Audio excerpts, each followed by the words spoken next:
last 5 years, the Port of London Authority has been running the Environment Fund, which is dedicated to supporting community groups on the river who are making an improvement to the natural environment. Over that time, we've supported 26 different projects which have made an incredible impact on the local environment of the Thames. And we want to go bolder and bigger this year. So we're increasing our funding from £50,000 a year to £175,000 a year.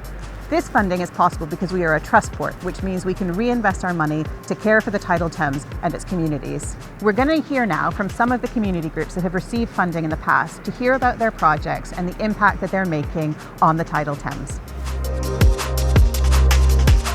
Fulham Reach Boat Club is a sport for good charity that works with underserved people across the London area. So we offer lots of really exciting opportunities for young people from underserved backgrounds. We also work in prisons through our Boats Not Bars programme, and very exciting, this summer we're launching a really big accessible rowing programme.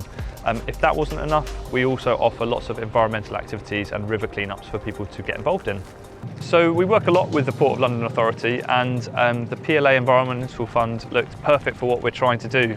We're trying to switch out 5 petrol outboard motors here and move towards electric, and the PLA was instrumental in supporting us with converting a petrol to an electric and also helping upgrade our pontoon to have electric charging facilities on it.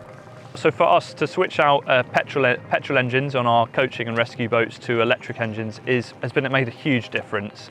For example, the energy usage, so the equivalent amount of petrol can cost us about £15 to £20 in a day, whereas actually to use electric is costing us about £1, £2. So there's a huge cost saving there for us.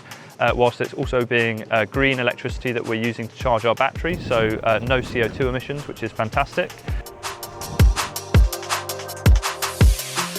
The Creekside Education Trust operates out of the Creekside Discovery Centre. We're a nature conservation and education charity. We deliver a whole range of community engagement of events and activities here and in the river.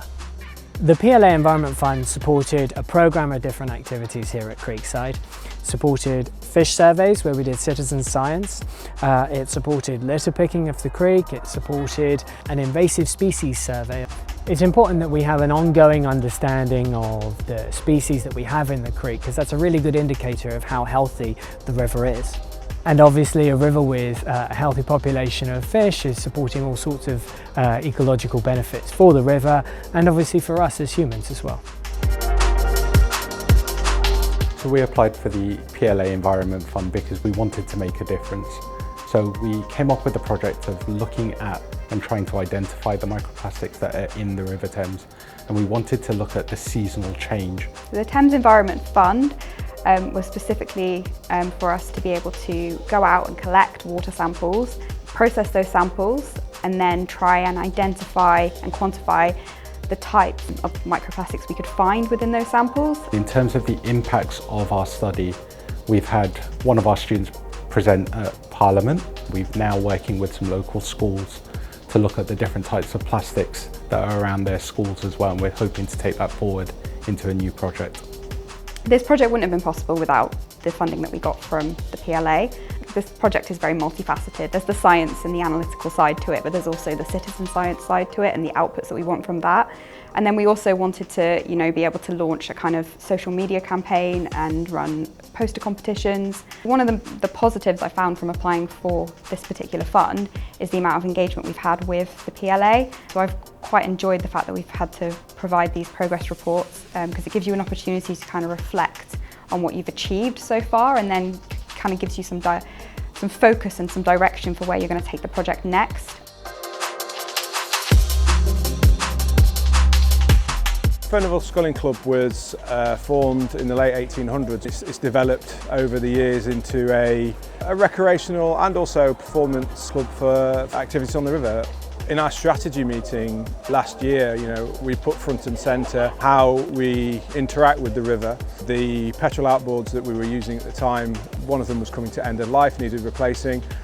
We could have quite easily just replaced it with another petrol one, but with my experience at other clubs, I suggested that we venture into an electric outboard. The major gate that we had to get through would be the initial cost of the project, which fortunately the Thames Environment Fund helped us out with. The electric outboard's a win-win because it's a quieter environment to work in, it's lighter and it's better for the environment. You know, there's no effluents going into the river. The whole process working with the PLA as part of the project has been really positive. They've come down to visit so we can show them what we've been doing. They're really interested in the project and the outcomes as well. So from that perspective, it's been fabulous. I think collectively everyone on the River Thames wants to improve the environment for everyone to benefit from, and it's wonderful that the PLA has this funding available to make these things happen. If you have a project you think would be excellent for this funding opportunity, please head to our website to find out how to apply. We're really excited to hear from you.